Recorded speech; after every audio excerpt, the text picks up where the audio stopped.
I continue with my examination of Ahmed Deedat's sermon in Cape Town, South Africa against the deity of Christ. We've already demonstrated a number of problems with Deedat's presentation. He's beginning with a lack of understanding, a misrepresentation of the Christian doctrine of the Trinity, and we will see throughout this presentation the assumption, the presupposition on the part of the Muslim that God cannot enter into his own creation. It's just given as an impossibility that God could actually desire, when he created, to enter into his own creation. There is a lack of understanding that it is the Son who enters into human flesh, not the Father.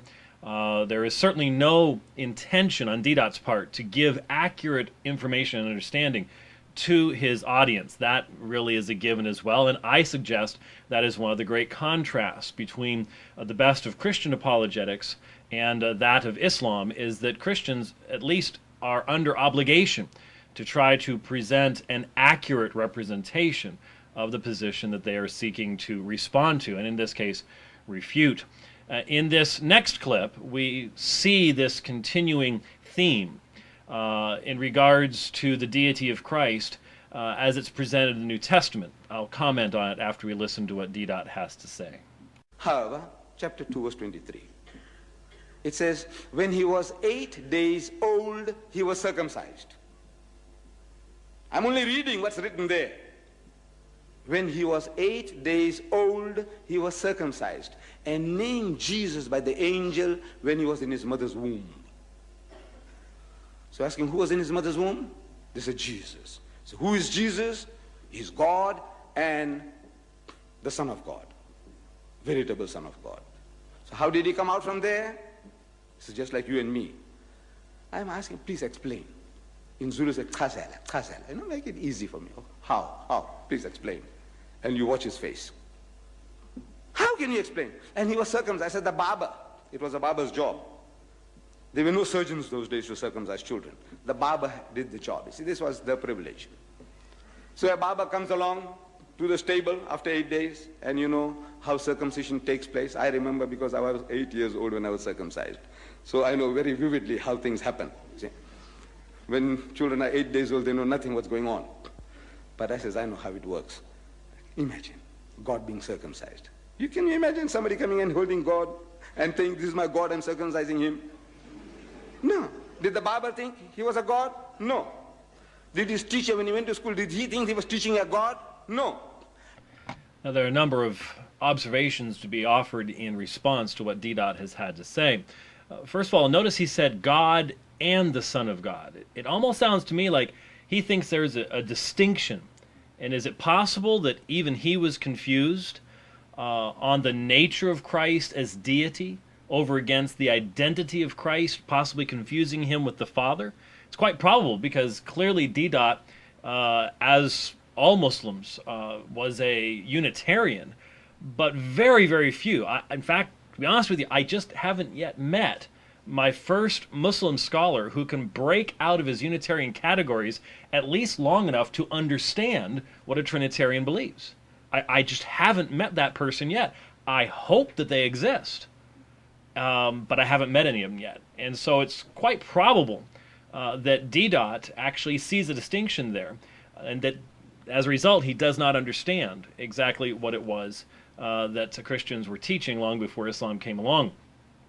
He says that Jesus was born just like you and me. Well, yes, a child was born to us. To be a human being, Jesus had to be born as a human being. He entered into flesh. That is the doctrine of the incarnation. To simply state that and go, well, I don't believe God would ever do that, is not an argument against it. And we've been very consistent in attacking and denying Gnostic concepts where Jesus did not truly have a physical birth. And we have argued, and I think argued rather accurately, that the Marian doctrines held by the Roman Catholic Church violate this very area of Christian theology and are a good illustration of why we need to believe in sola scriptura and not violate that principle. He seems to have a real problem with the fact that Jesus was a Jew, that he was born under the law, therefore he bore the covenant sign. But again, If Jesus is going to be truly man, he's going to enter into the covenant people, what would you expect him to be? What would you expect him to do? Would you expect him not to do these things? Not to be circumcised? Not to pray? Not to eat? What would you expect the God-man to be if it is God's will to enter into human flesh in this way? Simply assuming that God can't do this is not the same as offering arguments against what, again, was being taught long before Islam came along. And he's only stating the obvious when he says that the barber or Jesus' teachers as a young child did not view him as God. Christians have believed all along that his glory was veiled, that he was truly a man. He didn't glow, he didn't have halos and angels around him and so on and so forth. He was fully human. He grew in stature and wisdom as any human child would. If he didn't, then he wasn't a human child. So how else could it be? Why not give the audience the real story? Why attack a straw man? That's really one of the main problems I have with Deedat. Why not attack the reality? Why not teach the audience what Christians really believe and then demonstrate that that's wrong? If you have to use a straw man, there's something wrong with your apologetic. You know, he acted in the film called King of Kings. And in that film, he had to play the part of going on Mount Zion outside Jerusalem. He had to climb. And while he was climbing, he's sweating. He's panting for breath. You know, for the filming, he had to go up. There were no helicopters to take him then, you see, so he had to go up. So he says, Christian, born Christian. He said, for the first time in my life, I realized how human Jesus was. He must have gone through the same process. You know, sweating, panting for breath. But we imagine today, the Christian imagines that he was like a spirit moving 1 minute here, 1 minute there. Like, look, our brother said, I was in the Middle East. And I tell you, yes. If I tell you in 5 countries in so many days, and then I was in Durban, and I'm in Cape Town. Now you'll find me in Johannesburg, and I'm going to Botswana, I'm going to Sudan.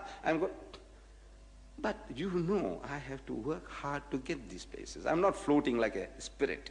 You see, I have to go and catch the plane, I have to wake up in time. It's difficult. It's all difficult.